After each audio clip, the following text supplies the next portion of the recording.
the Bible says that the devil goes around prowling like a roaring lion, seeking who he can devour.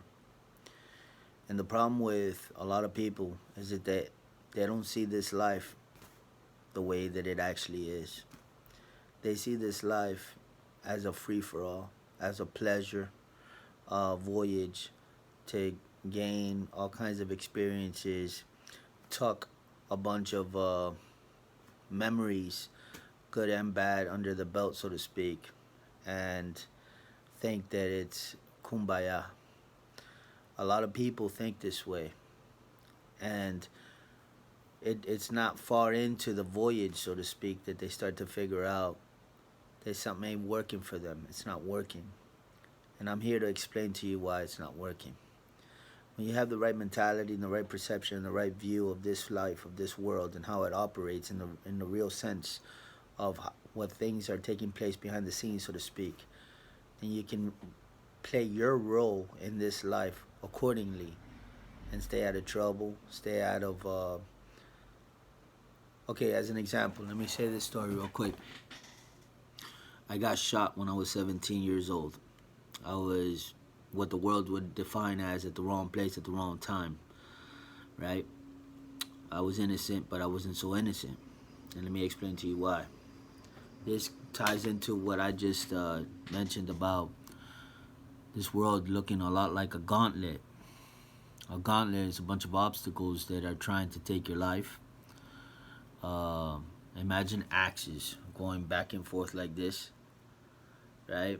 And there's and different let's say there's landmines and knives and everything's moving around and trying to get you. That's a gauntlet.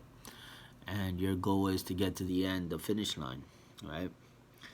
Now you see a lot of casualties in this life. You see, oh, did you hear who died?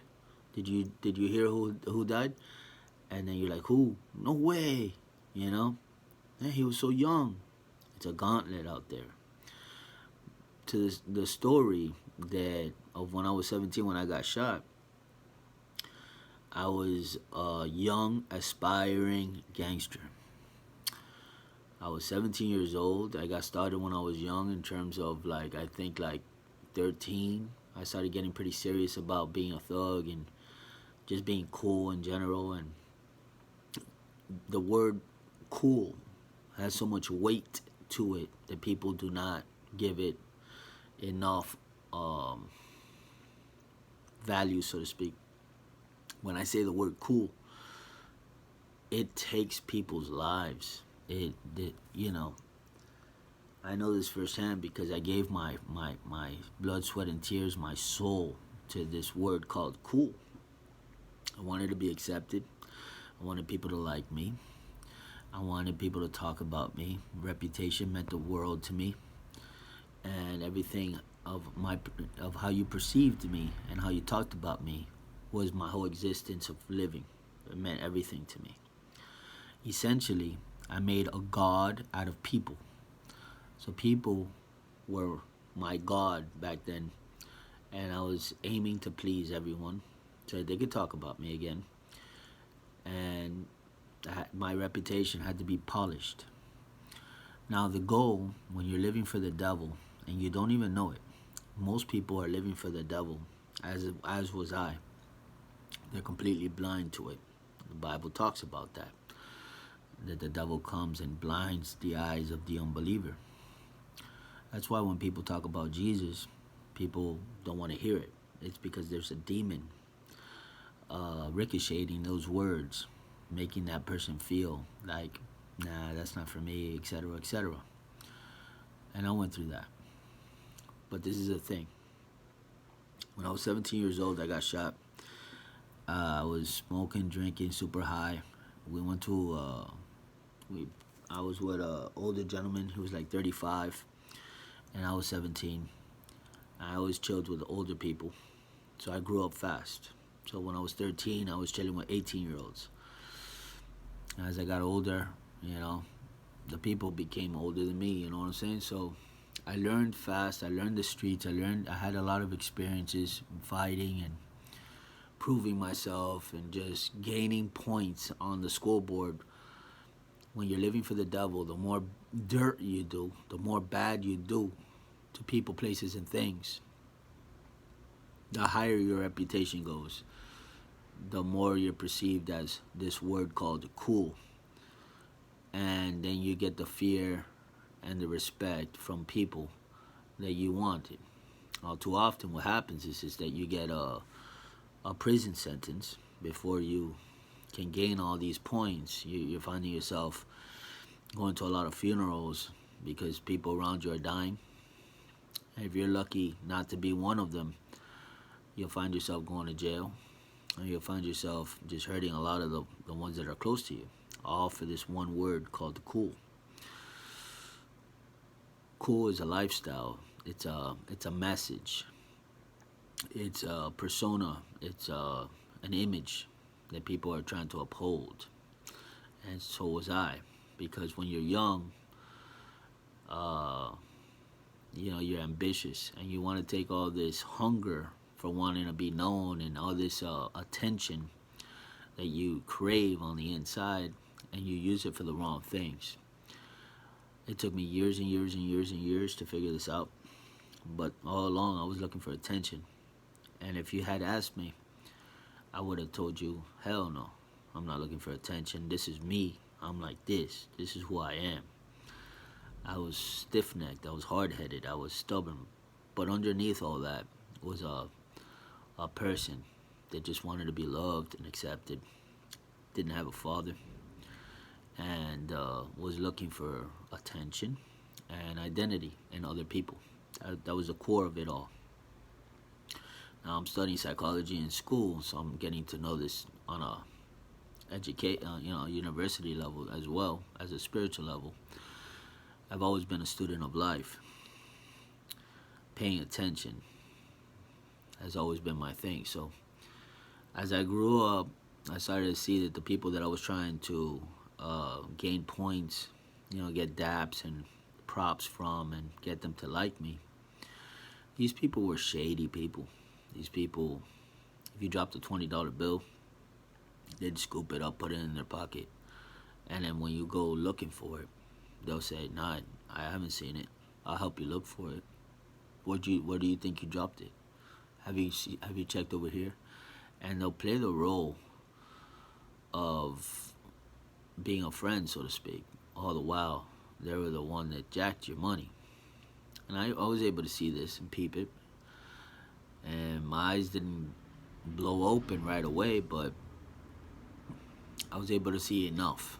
If I left my girlfriend in the room and I walked out, my girlfriend will be ambushed by my friends, so-called friends. What's up, baby? Blah, blah, blah, and you don't do that. You shouldn't do that. That shouldn't be the thing. But there's no loyalty in that life. No loyalty. They'll say that yes, that there is. I mean, I had a. This is funny. I had a so-called friend, right? He was an acquaintance. Now I see them all as acquaintances. And he put loyal to the game all across his chest. This guy was the most shady person I've ever seen in my life, dude. Like, I knew this person day in and out for being a shady guy. And so he's like talking about loyalty. I'm like, you ain't loyal to nothing, not even your own mom. So anyways, I got shot when I was 17 years old. I was drugged, I was trying to be cool and all this kind of stuff. And the guy that I was rolling with, he left me there to die. That was a big experience for me, a big learning experience, because this guy, I had taken him in. You know how certain people, you take them in? You take them in like to a place in your heart, and they kind of have a seat in your heart where other people do not. So you're cool with some people, and other people, you bring them in, like you let them in. This guy was one of those guys, and then he left me there to die when I got shot. I got jumped by a couple guys, and it was a big experience. And long story short, it was a big eye opener, because this guy and I used to, get high together, and we used to tell each other, things like, dog, if anything ever happens to you, bro, I got your back. You can rely on me, you know. And, if you go down, I go down with you, etc. And we used to talk in that fashion, and except, here was a perfect scenario to show it, and he ran faster than a cockroach when you turn on the lights. He ran fast away from that, and leaving me there. So all these little experiences, that was a big experience, but with the money and the girl and this and that, I started to peep. Why do I care about these people in terms of trying to prove myself to these people? Like, look how fake they are, and look at their true colors. Why do I care whether they like me or not? With people like that, who needs enemies, right? So I started to separate myself from people and stuff like that, right? And starting to get, I started to get, more close to God. Starting to see that I can't really trust anybody. And this world has a lot of illusions and delusions, especially when you're growing up. You're, like I said, you're just, you haven't experienced danger. You haven't experienced, or maybe you have. But the point is that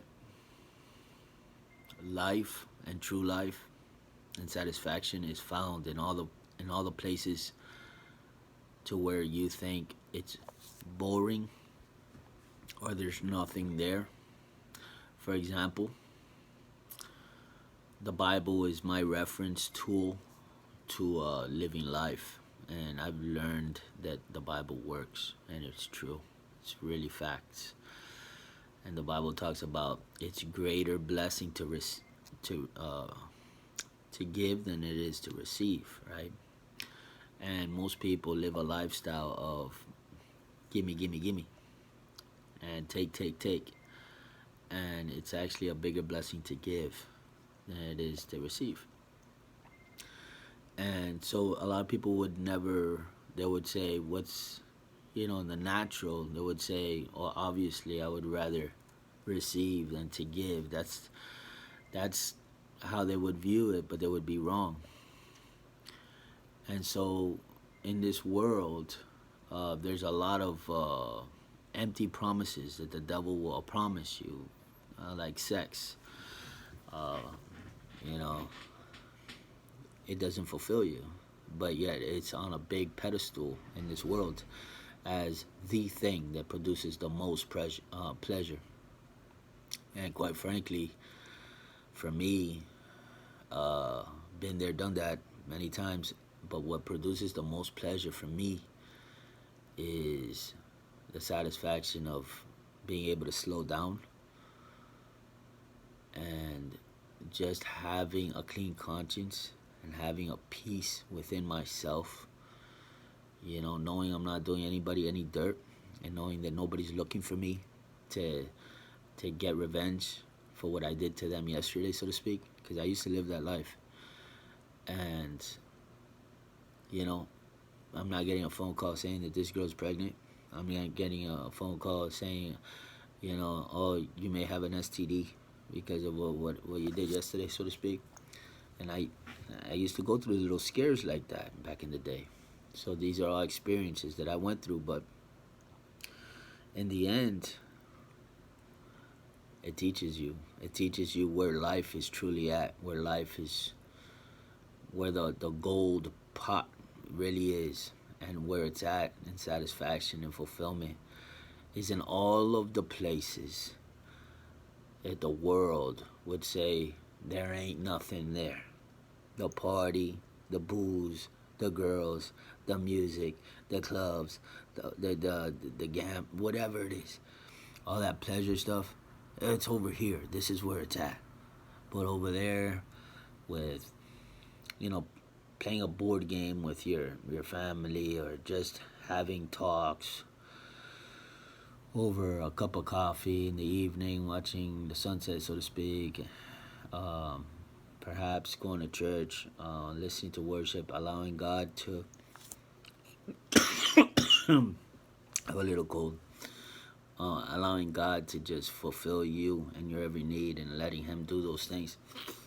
What a lot of people go wrong is that they try to mix and match, like going to Checkers or a food place and like, oh, I want this and I want that. Make it half French fries, half onion rings. Make it this.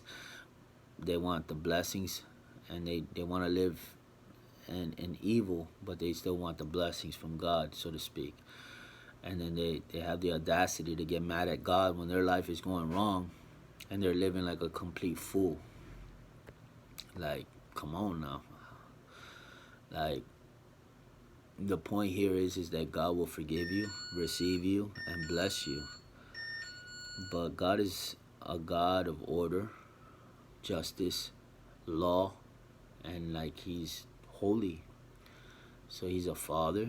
He'll correct, He'll discipline. But most of all, like the good stuff is like blessings and glory and moving up and just like in reputation in a good way. You know, like people are talking about you now and you're like, man, that guy, he's good people. He's always blessing somebody, looking out for somebody, seeing how he can help anybody. And man, that guy's awesome. You know, imagine me talking about that way at your funeral instead of, man, that guy's a douchebag. He did everybody dirt. Couldn't be trusted with a 9-foot pole. You know, so some things to think about, right? I have a customer outside because I'm at work, but I just wanted to share some of the wisdom of what I've gained over a period of time. It took me a lot of pain and suffering and scars to get here. But man, if I could help somebody that hasn't gone through it, I would just tell you there's a lot of illusions out there. Don't fall for it. There's a lot of promises that says that these things will fulfill you or satisfaction will come and all this.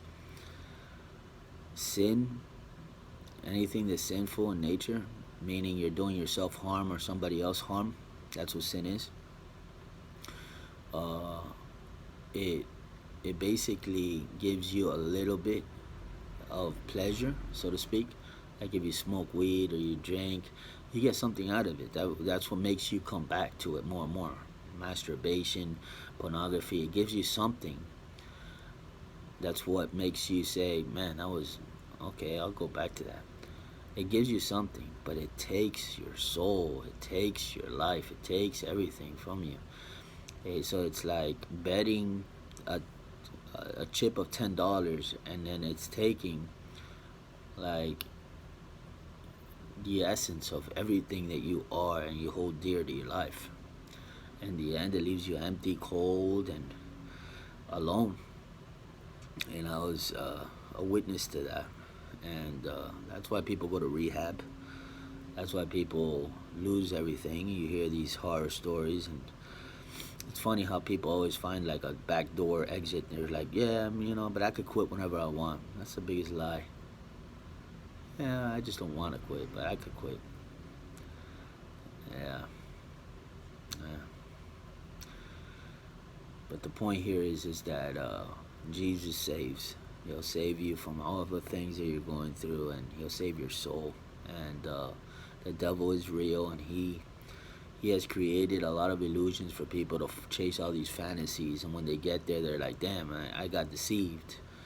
I thought this was going to look like this or be like this. Or you finally reach that place where you thought you're gonna find that satisfaction. Oh, I finally made my first million, but damn, like I thought it was gonna be better. Like I don't feel anything. Like I don't know. There's illusions out there, guys. Mirages.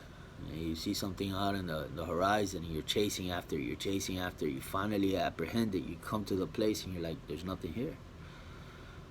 And I've lived a long time to the point where I've chased all those things, and I'm just speaking from a place of like a mentor, like a person that cares, like somebody that can say, hey, listen or don't listen, like do as you please, you're free.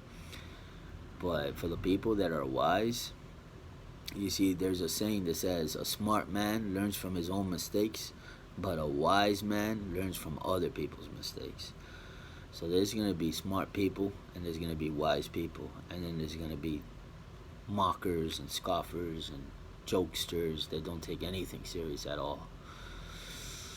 So play this video and replay it again for educational purposes, to where you can learn about the do's and don'ts, and how many fake things are out there. Friends, if you find a true one, keep them, but they're hard to find. Uh, a good way to find out whether you have a true friend or not is drop a $20 bill on the floor on purpose and keep walking. If they pick it up and give it to you, then you know what's up. If they snuff it in their pocket, then you know what's up. So yeah, the satisfaction of life is found in the simple things of life. You know, life is like a gauntlet. So basically, you can't go out and just do all kinds of things. Like, even if you're rich, if you wear what you can buy, there's a lot of money, what's gonna happen to you? You're gonna get shot up and you're gonna get killed for that jewelry that you just sported out, right? This life is not what you think it is. There's consequences for every choice and every decision. And I'm sure that you've gone through consequences yourself. I'm just trying to put light on that subject and letting you know, like, don't fall for it. Be smarter than the average bear, so to speak. I'm trying to save lives here, you know. And I'll end it with this, there's movies out there that train you. It brainwashes you. It trains you to think in an unjustly manner. There's a lot of people who watch a movie and then they try to mimic the movie in one way or another. And I had a person that I knew and watched Fast and Furious and got in his Corvette afterwards and booked it just like in the movie. He's going super fast and hit a tree and died, right? So these are the little illusions and mirages that life throws at you, thinking like this thing is a game, that everything is just like fairy tale stuff. Like, nah, man, you'll lose your life like that if you're not careful. You know what I'm saying? You'll lose it. I don't think that you're exempt. The devil tells everybody, like, nah, that'll happen to that person, but never to you. That's the oldest lie in the book. You know what I'm saying? So hopefully I help somebody.